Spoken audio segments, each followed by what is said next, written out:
И здраво на сите и добре дојдовте назад на мојот YouTube канал. Кога на Insta Story ве прашав што следно би сакале да ви снимам, масовно баравте од мене да ви снимам storytime видеа. Меѓутоа, од причина што јас не знам која тема би сакале да ја обработувам во едно storytime видео, одлучив да ве прашам дали сакате да ви снимам storytime видео во однос на тоа како и зошто влегов во реално шоу. И тоа не едно, туку две. Не знам колкумина од вас знаат, меѓутоа вашиот Марио пред 4 и 5 години беше учесник во едно македонско и едно српско реално шоу. Тоа македонското се викаше На иста адреса, а тоа српското се викаше Малдиви. На иста адреса се емитуваше на Алфа телевизија, а Малдиви се емитува на Хепи телевизија. Толку време помина што дури заборавив кога точно се случуваше сето тоа, па пред да почнам да ви зборувам морам да проверам. Океј, ајде ке почнеме вака. Во 2015 година, што е пред 5 години од сега, влегов во првото македонско музичко реално шоу На иста адреса. Одлучив Марио да го вратам овдека вечера во куќата.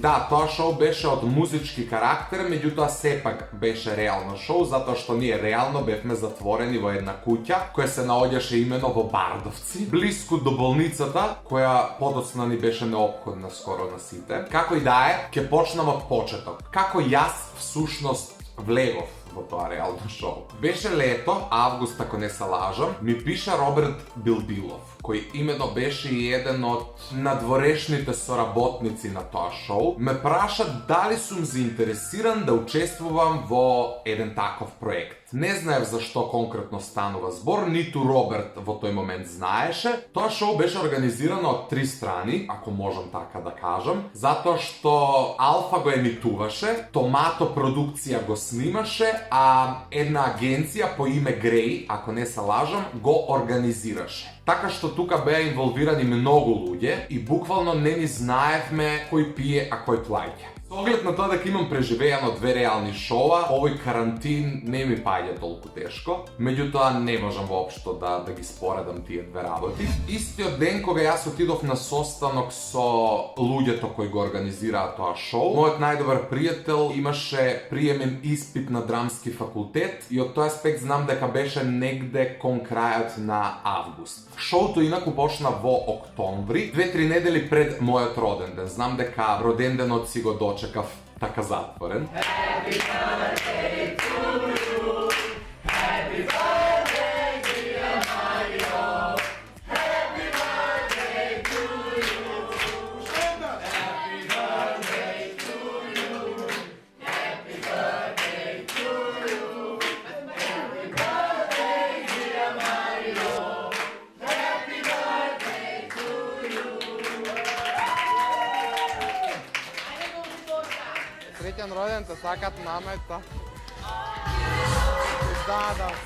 И сега ги разбирам сите оние кои се принудени својот роден ден да го прослават дома благодарение на овој карантин и продолжен полициски час, како и да е. Сума сумарум, отидов ја на тој состанок, значи не се пријавив на шоуто, туку добив повик, како и сите останати, предпоставувам. Роберт првично ме контактираше, потоа отидов на состанок со, да не именувам пошто се луѓе од Сенка, со луѓето кои го организира шоуто и потпишав договор. Јас во тој период бев студент, веќе во октомври кога влегов во истото тоа шоу, требаше да ми почнат предавањата за третиот семестар, ако не се лажам. Откако го потпишав договорот, одлучив да се префрлам на вонредно, знаејќи дека шоуто ќе трае најмногу 100 дена и бев онака се и да останам до крај. Имам време да излезам, да поднаучам и да идам на испитна сесија. Не сакав да го ставам факултетот на пауза, ниту во тој момент моите родители се согласија тоа да го направам. Моите родители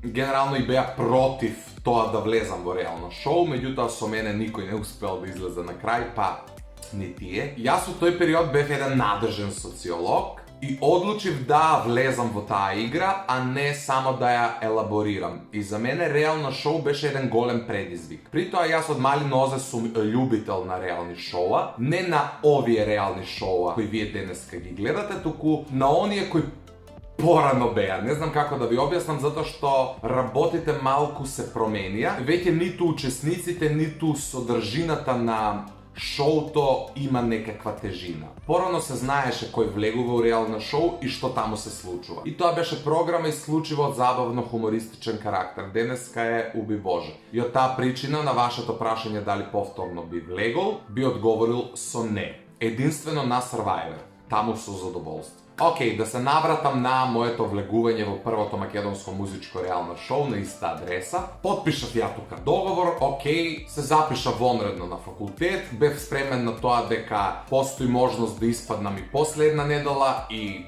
за цели 3 месеци, повеќе од 3 месеци, бев спремен. Колку може човек да биде спремен за нешто што никогаш го нема доживеано. Како и да е, бев убеден во тоа дека можам да издржам и издржав. Сега дали тоа има своји последици, веројатно има. Дојде тој октомври, дојде тоа фамозно влегување. Јас реално ни не знаев кој се влегува во тоа шоу, но со оглед на тоа дека беше од музички карактер, претпоставував дека ќе сретнам некој што од претходно го познавам и тоа и се случи. Не ги знаев сите учесници, меѓутоа повеќето, можам слободно да кажам, ги познавав лично или ми беа познати. Луѓето кои таму влегоа заедно со мене, не беа спремни да бидат учесници во реално шоу. Многумина си земаа за право да се однесуваат како звезди од сам старт. Многумина мислеа дека некој ќе ги мази и пази. Многумина мислеа дека секогаш ќе имаат што да јадат, што да пијат, дека ќе имаат мирен сон, дека ќе спијат спокојно без никој да им пречи. Хајде, дојте да чисти. Одма! Сега се вајде све чисто да никој нема да се.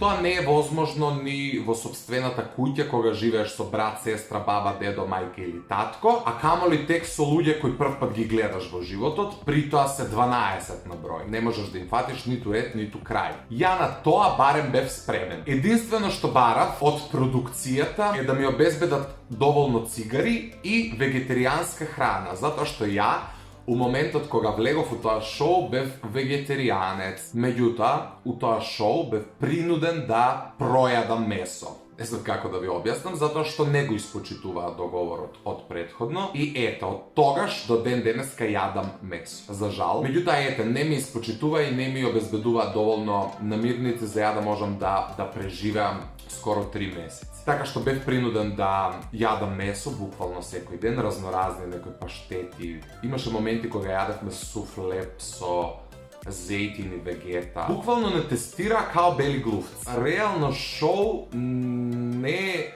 баш така наивна игра како што изгледа на телевизиските екрани. Затоа што публиката тоа го гледа неколку часа, меѓутоа ти таму живееш 24/7, не знам како тоа да ви го објаснам. Не знаеш што се емитува, како луѓето надвор тоа го доживуваат, а од друга страна и забораваш дека таму некаде постои надвор и некој кој те гледа. Многу е специфично таа состојба. Влеговме ние у тоа шоу, претпоставувам дека не сте го гледале. Имаше 3 простори за спиење, една женска соба, една машка соба и една соба за Даниел и Златко, кои не беа надпреварувачи. Даниел беше шминкер и фризер, Златко беше стилист. И они као соработуваа со нас. Се уствари сконтав дека вкупно бевме 14 луѓе, од кои двајца не беа учесници.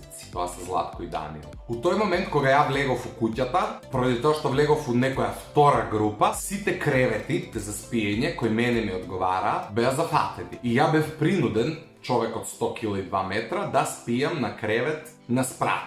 Тука се случи уствари мојот прв нервен слом и прв конфликт со останатите учесници. Ја првата вечер спиев на земја, драматизирав, правев шатори, протестирав, хит. Вика да знаеш тебе. За кревет. Дај го креветот. Највеќе што слушам на интернет сега. Не спијам на туризмот, ни со брат ми дома се ходам за која порада на алкохол. Ајде протестирам човек, дај ја ти го дам мојот страна. Не можам. И дечки, влегоме оваа куќата и збрлаве му робот пеца.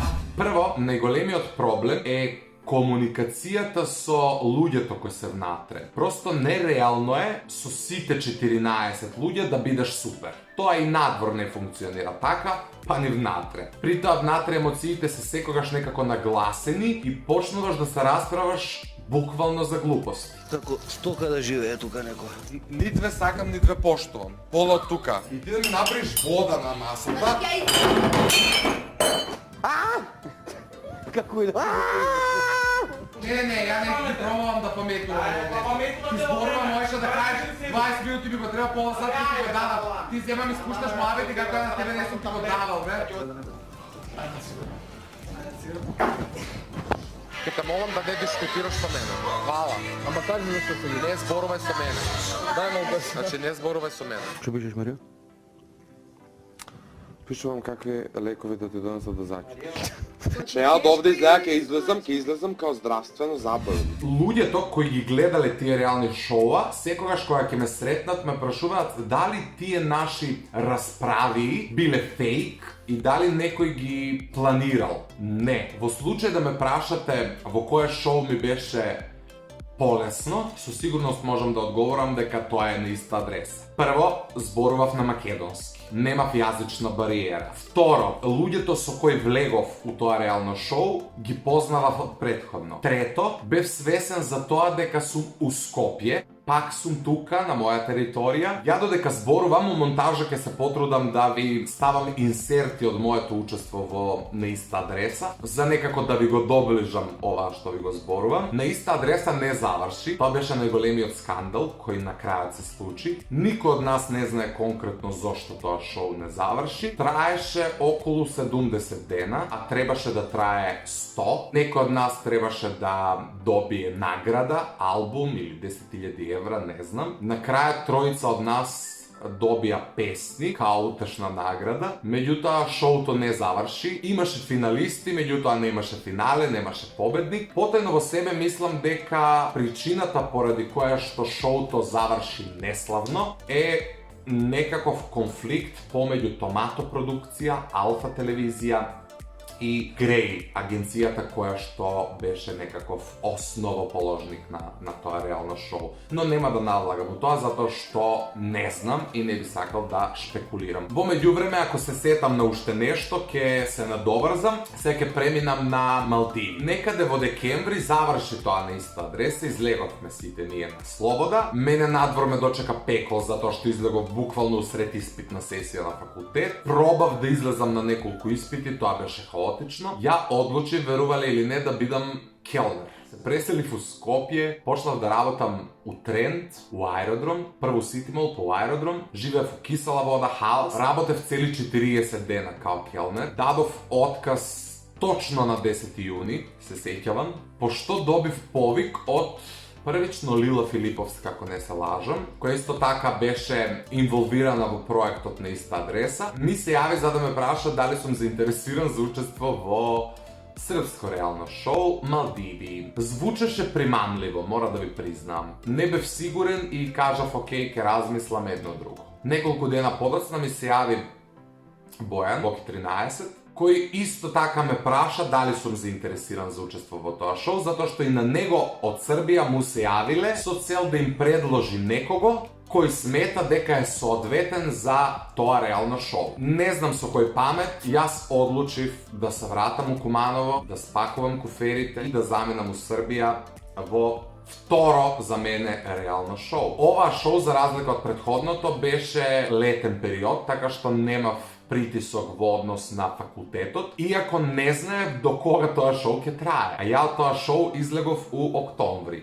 Хаос. Шоуто траеше околу 120 дена. Јас влегов на 18 јули и излегов во октомври, 2 октомври. Генерално не знам колку дена бев точно, але околу 92, предпоставувам. Отидов у Белград, потпишав договор, бев da snimam nekakav profil, me сместија у хотел Касина на Теразијама, седев таму некои 4 дена, беше неизвестно тоа кога точно ќе биде влегувањето на новите надпреварувачи. Паралелно одеа Парови и Малдиви. Ја бев во Белград кога се случи финалето на Парови, тогаш победи Ружица Великовиќ, ако не се лажам. Од истото тоа шоу излегоа Весна Ривас, Далила, Ана Марија Џамбазов, еден куп реалити играчи, со кој утредента јас влегов во истото тоа шоу Малдиви. Моето влегување таму беше скандалозно. Ја бев единствениот македонец во целата сезона. Бевме 35 учесника, спиевме во една соба, спална. Тоа е одвратно од сам старт. Имав јазична бариера. Јас српскиот јазик секогаш сум го познавал доволно добро за да се разберам, меѓутоа не и да зборувам онака течно, без грешки, без да преведувам и размислувам. Меѓутоа, од друга страна, тоа шоу ми помогна да го усовршам српскиот јазик, ако можам така да кажам. Како и да е, влегов ја у тоа шоу Малдиви, не познавав буквално никого, при тоа имав јазична бариера, при тоа сите мислеа дека сум паднат од Марс, прв пат ме гледаат у живот. Од сам старт почнав да се расправам со луѓе. Ова и назива курва од Марио! Оди, чуте, ја дошу реалити! Срамота ме, срамота! Избаците ме, дај куче да иде мене срамота, ме родители гледат пријатели! Јас сам на врху пирамиде! Слободно можам да кажам дека едно добри 2 до 3 недели од како влегов, ја не знаев кај се наоѓам. Тоа се наоѓа у еден подрум. Таа зграда Хепи телевизија е стара фабрика за чевли. Се наоѓа у Земунина. Не се дружев буквално со никого, со сите бев некако на ратна нога. Имавме 3 туш кабини, а бевме 35 луѓе и имавме 2 тоалета, или тоалети, како и да се вика, 2 вециња, у кој што требаше исто така да идеме 35 луѓе, со тоа што едното веце беше машко, едното женско, меѓутоа 3 дена подоцна не се знаеше кој е машко, кој е женско, затоа што ако женското е зафатено, женските идат у машко, ако машкото е зафатено, машките идат у женско. Каша попар. Тоа беше бетер од јавно веце. На капакот од веце шолјата секогаш имаше нешто. Значи ти буквално не можеш да влезеш у тоа веце без претходно 10 минути да чистиш. Затоа што секогаш беше фуј, секогаш беше одвратно, секогаш некој остава нешто позади себе и тоа беше страшно. Истото и со туш кабините, сите се бањаат, тоа паѓаат влакна, се бричат, се депилираат у тоа туш кабините. Мислам, фуј, значи не знам како да ви објаснам. Ја прво кога се соочив со некои такви ствари бев згрозен. Таму од безбедности причини немавме ножеви и вилушки. Буквално знаеа да ни донесат пилешко месо, вака као грудка, а ние немаме нож. Беше стварно страшно и буквално немавме храна. Секогаш крадевме и криевме, тоа беше најлошата работа таму. Се чувствував многу лошо у дадени моменти и секој ден по најмалку 10 пати барав да излезам. Не знам дали ја знаете Слагја Делибашиќ. Таа скришно ми даваше телефон за да се јавам на моите, на сестра ми, на некој. Во тие реални шоа постојат тепачки, кои при тоа не се дозволени, а за кој подоцна никој не одговара и ги нема на YouTube и не се пренесуваат на телевизија, затоа што кога оди програма во живо, у редакција, продукција, како и да е, сликата и тонот одат 30 секунди порано. У случај да се случи нешто неочекувано, тие гасат програма и тие пуштаат реклами. У секој момент кога ќе се случи некое срање, се гаси програма и никој не знае што се случило, а ние после не смееме да зборуваме за тоа. Што беше хорор. Нас не будеа луѓе као војс. Ме тераат да седам до 5 цабајле. Ја од мука јокам алкохол, јокам, пијам тие шприцери. Желудникот ме пече, ја пијам, само за да преживеам, да преспијам некако, да заспијам. У 5 цабајле легнувам, у 7 ме будат за јутарњи програм. Ако не станам, добивам казна 200 евра. И така ја таму седев цели 3 месеци и излегов жив, за здрав не сум сигурен, али жив излегов. Едвај. Реци, жено, ајде! Da su ovo zaista prave nominacije, Mario, kreni sa mnom da se... Daj, Mario, dođi da se pozdravimo, Mario! Izvoli. Ne, čekaj, ja moram da izađem s tom da se pozdravim. Čekaj, ja idem. Neću, to sam Stani, ajde. Ima druga boja! Volim vas. Ljudi, daj da se smejem! Da se smejem, pustite me da nijem kući! Pustite!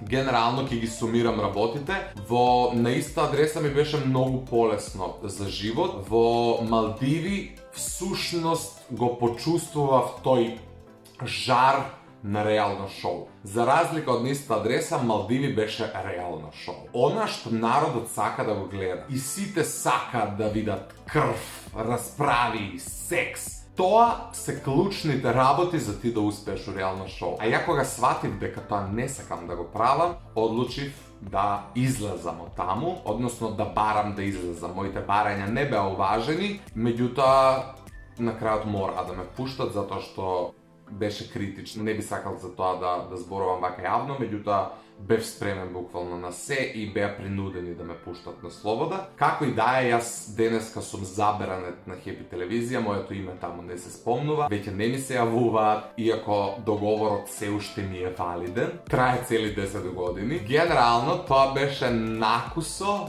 мојата приказна за тоа како и зошто влегов во дури 2 реални шоуа. Искрено се надевам дека ви се допадна оваа видео. У овој момент апелирам до сите вас, доколку сакате и во иднина да ви снимам некои вакви сторитајм видеа, обавезно напишете ми го тоа во коментар, но напишете ми и тема која би сакале да ја обработувам во некое следно вакво видео, а е дел од мојот живот или моето секојдневие. Во овој момент се одјавувам, ви посакувам убав остаток од денот или вечерта, кога и да го гледате видеото, а ние се гледаме многу наскоро со многу нови видеа. Чао!